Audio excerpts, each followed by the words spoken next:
देखिए सरगम, आज जो है सबसे पहले बात प्रधानमंत्री नरेंद्र मोदी की हम करने जा रहे हैं, जो कि 3 देशों का दौरा करके भारत अब लौट आए हैं। दिल्ली के पालम एयरपोर्ट पर बीजेपी अध्यक्ष जेपी नड्डा और कार्यकर्ताओं ने उनका भव्य स्वागत किया। इस दौरान देखिए, प्रधानमंत्री ने कहा कि उन्होंने दुनिया के देशों में जाकर हिंदुस्तान के सामर्थ्य की बात की है, लोहा मनवा दिया। उन्होंने कहा कि देश की महान संस्कृति का गौरवगान करते हुए आज भारत दुनिया की आंखों से आंखें मिलाकर चल रहा है। प्रधानमंत्री की यात्रा की सफलता का जिक्र विदेश मंत्री एस जयशंकर ने भी किया। उन्होंने कहा कि किसी भी प्रधानमंत्री का विदेशों में इतना जबरदस्त स्वागत नहीं होता। बिल्कुल, देखिए इस दौरान आपको बता दें कि बीजेपी कार्यकर्ताओं का जोश देखते ही बन रहा है। बिल्कुल, पीएम ने लोगों के पास जाकर उनका अभिवादन भी स्वीकार किया। 3 देशों की व्यस्त यात्रा के बाद ना तो पीएम के चेहरे पर थकान नजर आई किसी भी तरह की, और न ही सुबह सुबह स्वागत के लिए एयरपोर्ट पहुंचे कार्यकर्ताओं के जोश में कोई कमी थी। प्रधानमंत्री नरेंद्र मोदी ने स्वदेश लौटकर क्या कुछ कहा, चलिए आपको सुनाते हैं। ये आप ही का पुरुषार्थ है, ये आप ही की परंपरा है।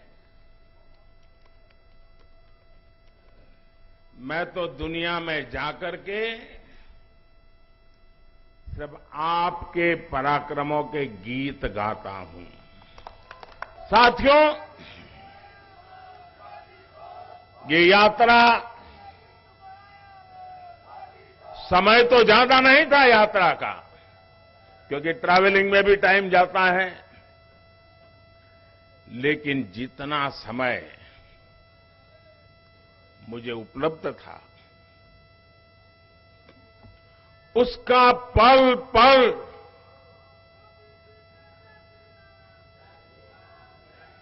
मैंने देश की बात करने में, देश की भलाई के लिए निर्णय करने में अपना समय पूरी तरह से उपयोग किया। मैंने सच कहता हूं, आप भी हिंदुस्तान की संस्कृति, हिंदुस्तान की महान परंपराओं के संबंध में बोलते समय कभी भी गुलामी वाली दिनों की मानसिकता में डूब मत जाना। दोस्तों, हिम्मत के साथ बात कीजिए दुनिया से। दुनिया सुनने के लिए आतुर है, जिज्ञासा है विश्व को। जब मैं ये कहता हूं कि हमारे तीर्थ क्षेत्र पर हमला स्वीकार्य नहीं है, तो दुनिया भी मेरे साथ देती है। दोस्तों, ये यश मोदी का नहीं है, हम कतई ऐसी गलती मत करें। ये यश हिंदुस्तान के पुरुषार्थ का है, 140 करोड़ हिंदुस्तानियों के जज्बे का है। दोस्तों, पैसिफिक आइलैंड के इन देश के नागरिकों से मिला,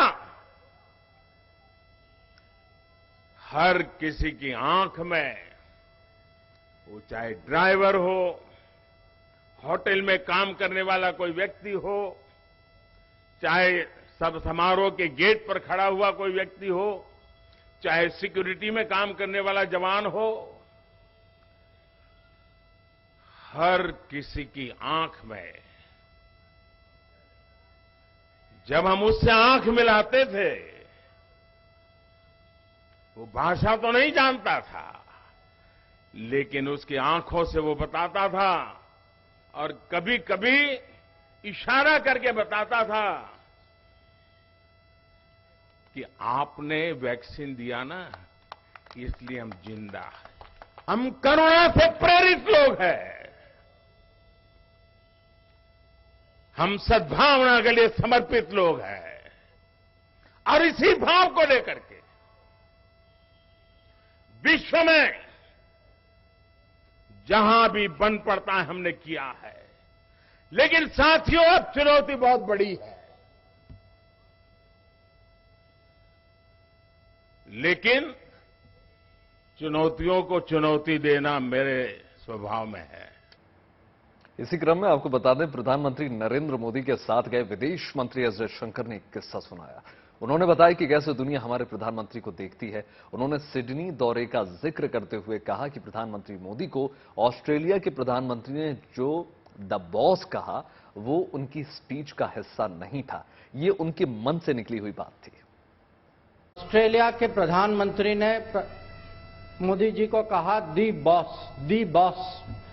अब उसमें भी ये कहानी है, क्योंकि वो उनके वो स्पीच में था नहीं।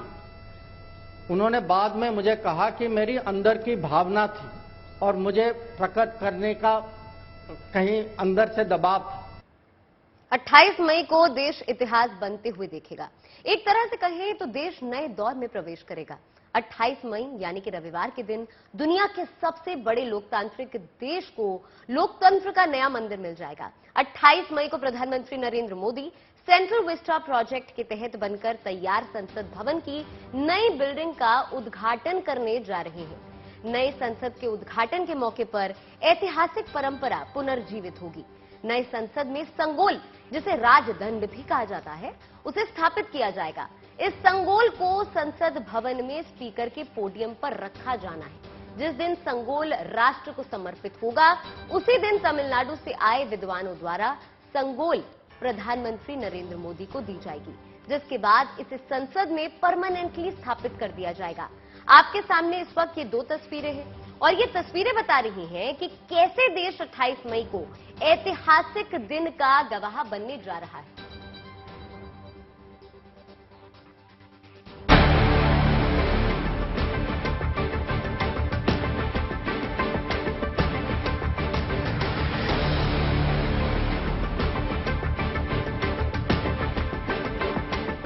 आज से चंद दिनों के बाद देश को नए संसद की सौगात मिलेगी। 28 मई को प्रधानमंत्री नरेंद्र मोदी अपने कर कमलों से नई संसद का उद्घाटन करेंगे और इसके साथ ही देश के नीति निर्माताओं का ये नया भवन ब्रिटिश राज की परछाइयों से मुक्त एक नए आत्मनिर्भर भारत की बुनियाद रखेगा। नई संसद के उद्घाटन के साथ ही भारत की एक ऐतिहासिक परंपरा भी पुनर्जीवित होगी। ये परंपरा सेंगोल यानी राजदंड की है, जिसे नए संसद भवन में लोकसभा स्पीकर के आसन के पास लगाया जाएगा। आजादी के 75 साल बाद वो सेंगोल एक बार फिर संसद की गरिमा बढ़ाएगा। संसद भवन के लोकार्पण के साथ ही प्रधानमंत्री नरेंद्र मोदी तमिलनाडु से आए हुए आदिनम से सेंगोल को स्वीकार करेंगे और लोकसभा अध्यक्ष के आसन के पास इसे स्थापित करेंगे। सेंगोल तमिल भाषा के शब्द सेमई से निकला हुआ है। इसका अर्थ होता है धर्म, सच्चाई और निष्ठा। सेंगोल करीब 5 फीट लंबा राजदंड है। चांदी के बने सेंगोल पर सोने की परत चढ़ी है। इसके ऊपर नंदी विराजमान है। नंदी न्याय और निष्पक्षता का प्रतीक है। राजदंड भारतीय सम्राट की शक्ति और अधिकार का प्रतीक था। सेंगोल सत्ता के हस्तांतरण का प्रतीक भी माना जाता है। 14 अगस्त 1947 को जब अंग्रेजों से भारत की सत्ता का हस्तांतरण हुआ तो सेंगोल ही सत्ता के हस्तांतरण का प्रतीक बना था। अब अंतिम वाइसरॉय लॉर्ड माउंटबैटन को एक महत्वपूर्ण कार्य करना था, भारतीयों को उनका स्वराज्य सौंपने का कार्य। परंतु उनके सामने एक सवाल था, स्वराज्य को किस प्रकार सौंपा जाए।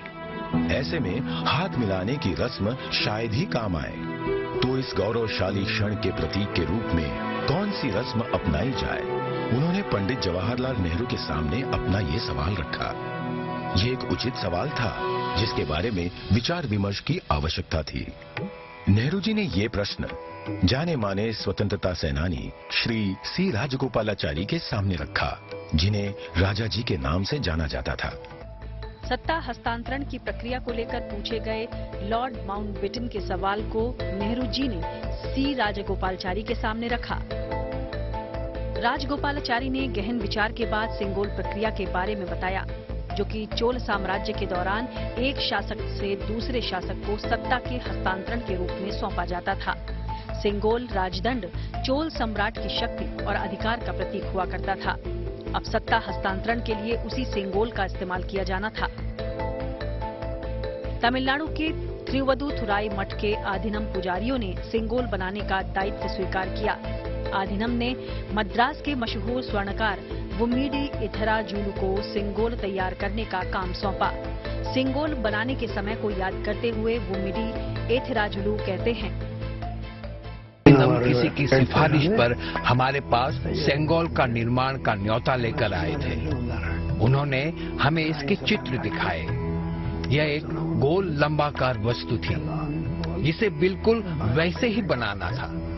यह एक महत्वपूर्ण स्थान पर जा रहा था, इसलिए उच्च गुणवत्ता आवश्यक थी। हमें इसके निर्माण का आदेश मिला। यह चांदी से बना था। अंग्रेजों से सत्ता हस्तांतरण के लिए इसी सेंगोल को तमिलनाडु से मंगाया गया और आधी रात को पंडित नेहरू ने स्वीकार किया। 1960 के दशक में ये सेंगोल प्रयागराज के म्यूजियम में रख दिया गया था, जो अब दिल्ली के नए संसद भवन की शोभा बढ़ाएगा। प्रयागराज के लोग भी इसे लेकर बेहद उत्साहित हैं। सेंगोल सर, ऐसा जब हमारा देश आजाद हुआ था तो सेंगोल एक मेनली एक छड़ी है जो सोने की परत उस पर चढ़ी हुई थी, तो वो पूरा गोल्ड का उस पर चढ़ा हुआ था। तो वो आज़ादी जब मिली तो जवाहरलाल नेहरू को अंग्रेज एक अफसर थे, उन्होंने इनको स्मृति चिन्ह के रूप में दिया था कि अब आप जो है आज़ाद हैं। सरकार का फैसला है वो बहुत मायने रखता है। ये हम लोग के लिए बहुत गर्व की और खुशी की बात है। इसका एक तरीके से हम कहते हैं इसका प्रमोशन हो गया है। इलाहाबाद से सीधा दिल्ली, हमारे भारत की राजधानी, तो हम इससे ज्यादा कुछ नहीं कह सकेंगे कि जहाँ तक हमें लगता है ये बहुत सही निर्णय लिया गया है। वैदिक विधि से किए गए सत्ता हस्तांतरण की तस्वीरें आज भी तमिलनाडु के आधीनम में मौजूद हैं।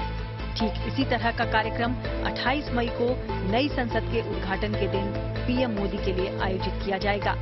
सेंगोल को मोदी अपने हाथ में थामेंगे और लोकसभा में स्थापित करेंगे। तमिलनाडु से प्रमोद और प्रयागराज से आनंद राज के साथ bureau report, good news today.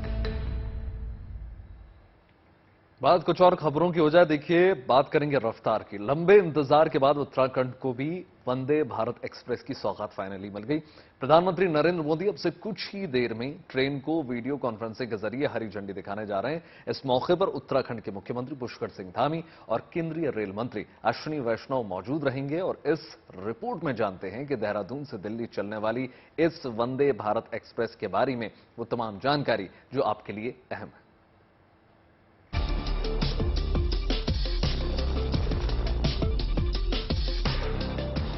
Uttarakhand की पहली वंदे भारत एक्सप्रेस देहरादून से दिल्ली होगी। देश की 17वीं वंदे भारत। देहरादून से दिल्ली की दूरी 4 घंटे 45 मिनट में तय होगी।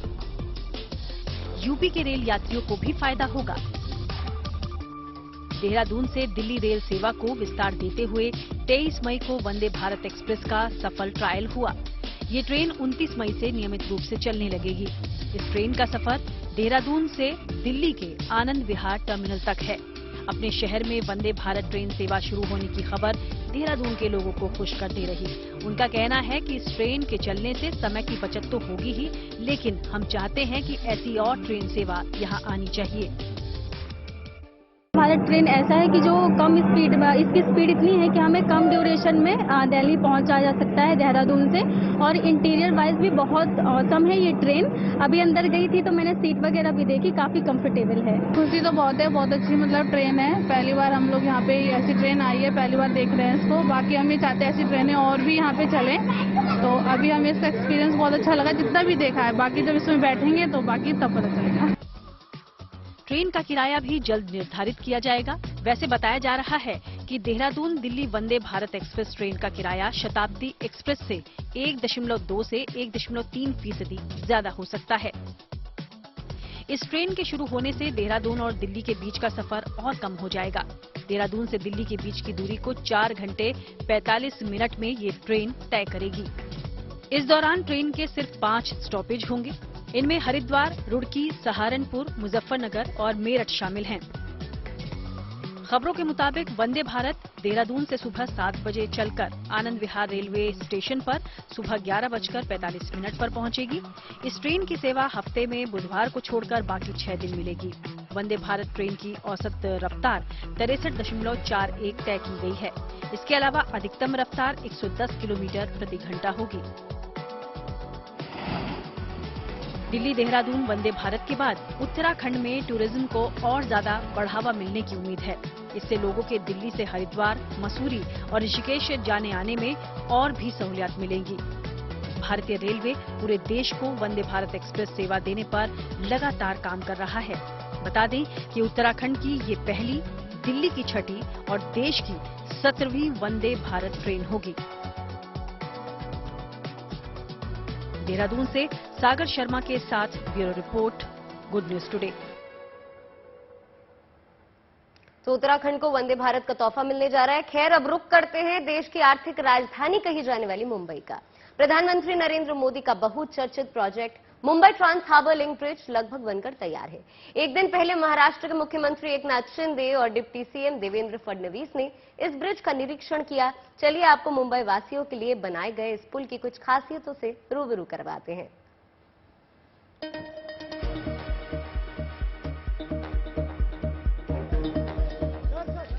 मुंबई से नवी मुंबई को जोड़ने वाला Mumbai Trans Harbour Link bridge शहर को एक नई पहचान देने के लिए लगभग तैयार है। इस पुल की नींव 2018 में प्रधानमंत्री नरेंद्र मोदी ने रखी थी। बुधवार को इस खास मौके पर मुख्यमंत्री एकनाथ शिंदे और डिप्टी सीएम देवेंद्र फडणवीस पहुंचे। इस दौरान खुशी में की गई आतिशबाजी देखने लायक थी। मुख्यमंत्री और डिप्टी सीएम ने Mumbai Trans Harbour Link project का निरीक्षण करने के साथ ही महानगर और नवी मुंबई के बीच बने MTHL पर टेस्ट ड्राइव भी की। पुल को बनाने वाली MMRDA ने उन तमाम तरह के साधनों का इस्तेमाल किया जिससे ये पुल सुरक्षित रहे और पर्यावरण को भी नुकसान न पहुंचे। ये पुल 22 किलोमीटर के दायरे में 5.5 किलोमीटर क्षेत्र जमीन पर नालों से जुड़ा होगा, तो वहीं समंदर के ऊपर पुल की लंबाई 16.5 किलोमीटर होगी। देश के सबसे लंबे समुद्री पुल में ओपन रोड टोलिंग सिस्टम होगा। इस पुल पर 6 लेन रोड और 2 इमरजेंसी लेन हैं, जो मुंबई की तरफ सेवरी और नवी मुंबई में चिरले के बीच बंदरगाह तक फैली हुई हैं। ट्रांस हार्बर लिंक ब्रिज से मुंबई को फायदे की बात करें तो इस पुल के जरिए मध्य मुंबई में सेवरी से नवी मुंबई में चिरले तक की यात्रा 15 से 20 मिनट में पूरी होने की उम्मीद है। इस पुल पर रोजाना लगभग 70,000 गाड़ियां दोनों दिशाओं से गुजरेंगी। इस समुद्री पुल का मकसद सड़कों पर यातायात कम करना और आर्थिक विकास को प्रोत्साहित करना है। वहीं MTHL के बनने से ईंधन बचेगा और पर्यावरण को भी नुकसान नहीं पहुंचेगा। इसके अलावा ये पुल नवी मुंबई अंतर्राष्ट्रीय हवाई अड्डे क्षेत्र में आने वाले विशेष आर्थिक और आवासिक क्षेत्रों के लिए लिंक रोड प्रदान करेगा। आपको बता दें कि इस 22 किलोमीटर लंबे ब्रिज को बनाने के लिए तमाम तरह की कठिनाइयों और जिम्मेदारियों को निभाने की जरूरत थी। सो इन पहलुओं को ही मद्देनजर रखते हुए फिलहाल तो पुल का लगभग 95% काम हो चुका है। इस साल के दिसंबर महीने से जनता के लिए शुरू होने वाला Mumbai Trans Harbour Link bridge समंदर पर बना देश का सबसे बड़ा पुल होगा। मुंबई से सौरभ वक्तानिया के साथ bureau report, good news today. ये आज का दिन जो है बहुत शुभ है। ऐसा दिन जिस दिन आप किसी भी तरह के शुभ काम करेंगे तो उसमें वृद्धि अवश्य होगी। सिवाय शादी ब्याह के आपके लिए सुख समृद्धि का द्वार जो है खुलने का दिन ये आज का दिन है। और क्योंकि आज है गुरु पुष्य योग। आखिर क्या होता है ये गुरु पुष्य योग और ये क्यों शुभ माना जाता है, हमारी पूरी रिपोर्ट देखिए।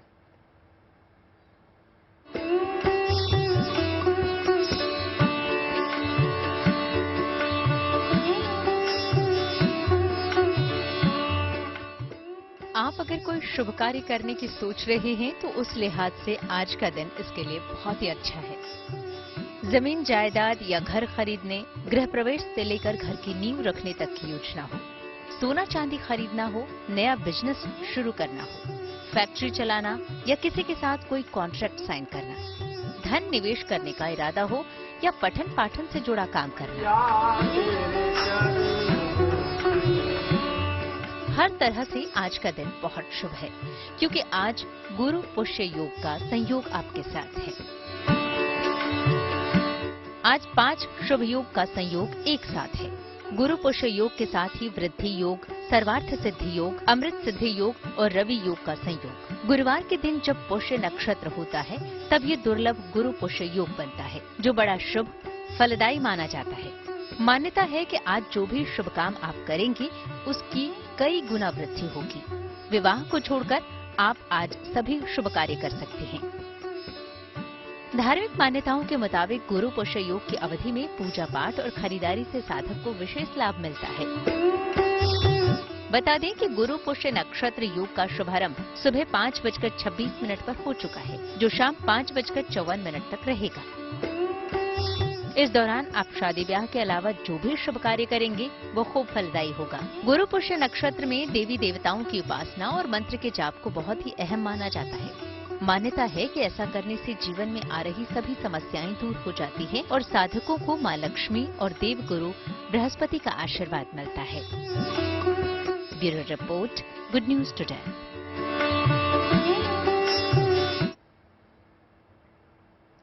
गुरु पुष्य योग के महासंयोग पर आज 11:30 बजे देखिए हमारा खास शो। अब बात मौसम की चुनौतियों के बावजूद बड़ी संख्या में श्रद्धालु केदारनाथ धाम दर्शन के लिए पहुंच रहे हैं। इनमें बुजुर्ग और बच्चे भी शामिल हैं। सभी को आराम से दर्शन हो रहे हैं और बेहद आसानी से ये जो रास्ता है वो कट रहा है और ये सब हो पा रहा है देवदूतों की वजह से। असल में एनडीआरएफ और एसडीआरएफ के जवानों को पैदल यात्रा मार्ग पर तैनात किया गया है। ये जवान बर्फ की वजह से फिसलन भरे रास्तों पर लोगों की मदद करते हुए नजर आ रहे हैं। कोई बुजुर्गों को पकड़कर रास्ता पार करवाता हुआ नजर आया तो कोई उनके सामान को अपने कंधे पर उठाते हुए रास्ते पर चलता दिखा। और यही कारण है कि केदारनाथ यात्रा यात्रियों के लिए और सुगम होती जा रही है।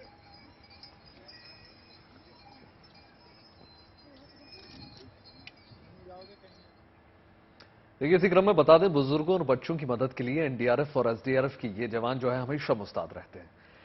केदारनाथ के पैदल मार्ग से ऐसी ही कुछ शानदार तस्वीरें निकल कर आई, जिनमें एक जवान खराब रास्ते पर बच्चे को गोद में उठाए आगे बढ़ता हुआ आपको नजर आ जाएगा। और इसी तरह एक दूसरी तस्वीर भी निकल कर आई, जहां दूसरा जवान एक नवजात को अपने सीने से लगाकर रास्ता पार करते हुए नजर आ जाएगा। तो ये सिर्फ जवान नहीं है, ये वाकई में देवदूत।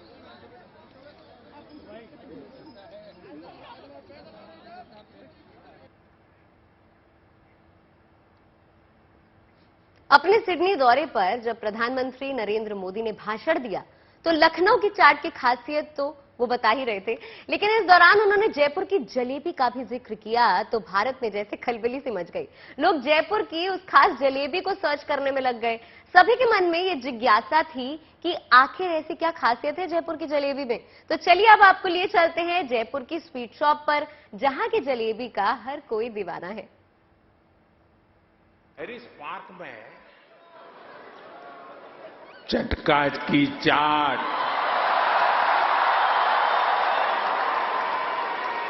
जयपुर स्वीट्स की जलेबी, उसका तो कोई जवाब ही नहीं है। मेरी आप सबसे रिक्वेस्ट है, आप लोग कभी मेरे मित्र पीएम एल्बेनीजी को भी वहां जरूर ले जाइएगा।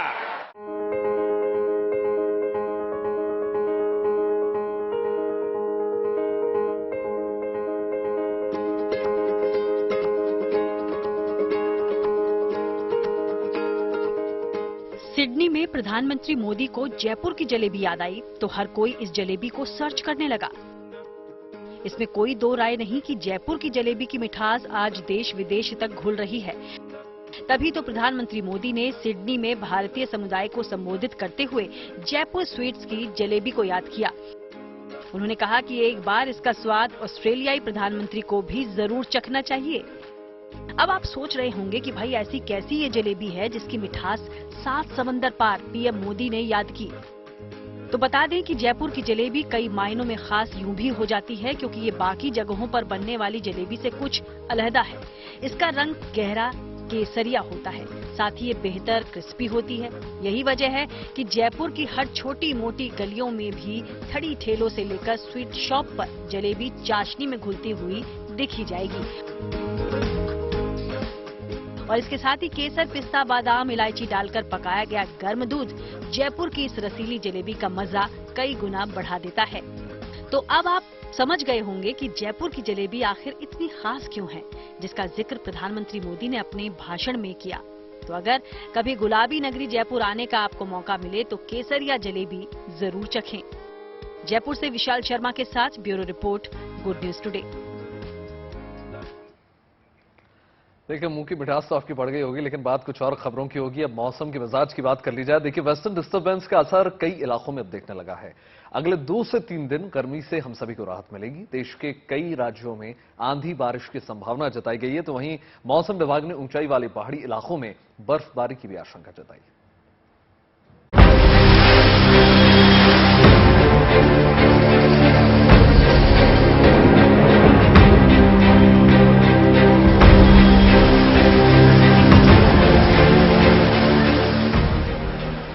मई के महीने में आसमान से बदरा बरस रहे हैं। देश के मौसम का हाल अलग अलग राज्यों की इन तस्वीरों से साफ बयां हो रहा है। इससे पहले ज्यादातर इलाकों का टेम्परेचर 40 डिग्री के पार था।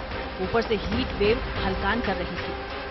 मगर मई में मौसम का ये अंदाज चुभती जलती गर्मी से लोगों को राहत दे रहा है।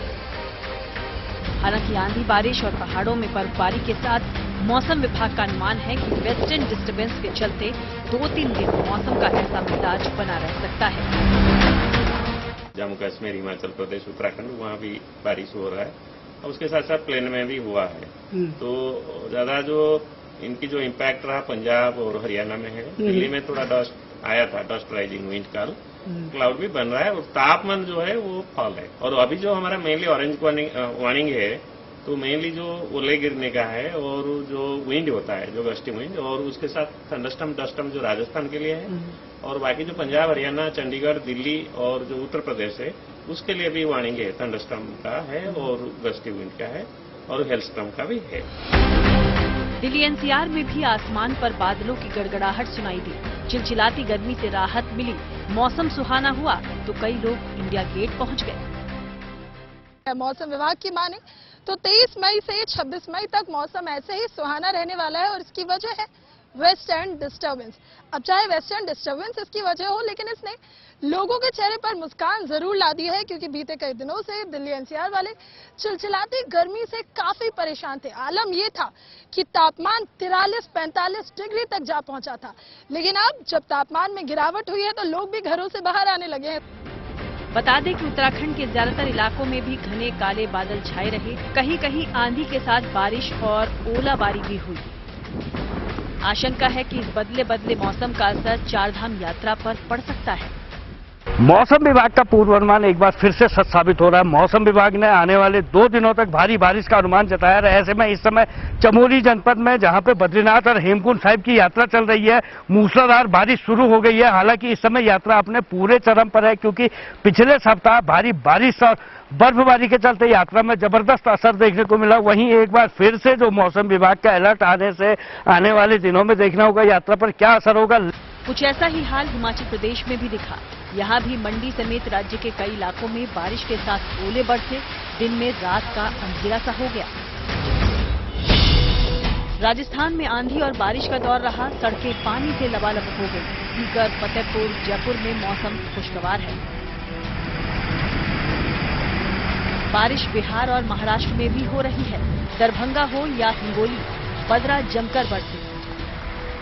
बेशक लोगों को फिलहाल गर्मी ही नहीं, हीट वेव से भी राहत मिल रही है, मगर मौसम विभाग के ऊंचे पहाड़ों पर बर्फबारी और मैदान में आंधी बारिश के पूर्वानुमान पर दिए अलर्ट को गंभीरता से लेने की जरूरत है।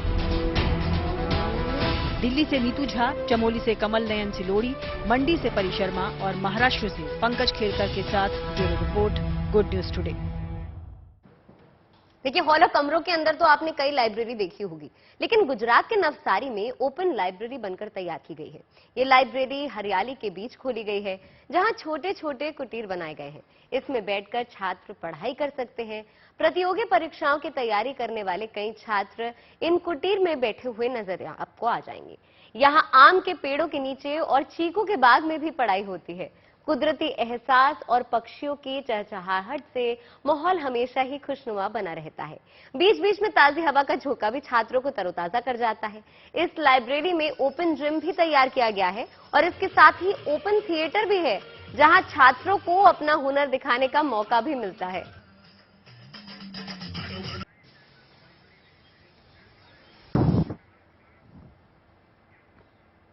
देखिए, गुजरात के कच्छ में पुलिस ने बाइक और स्कूटर सवारों को हेलमेट लगाने के लिए जागरूक किया और इस मौके पर कई पुलिस वालों ने सड़क पर हेलमेट लगाकर गरबा किया और हेलमेट की अहमियत को लोगों तक समझाने की कोशिश की।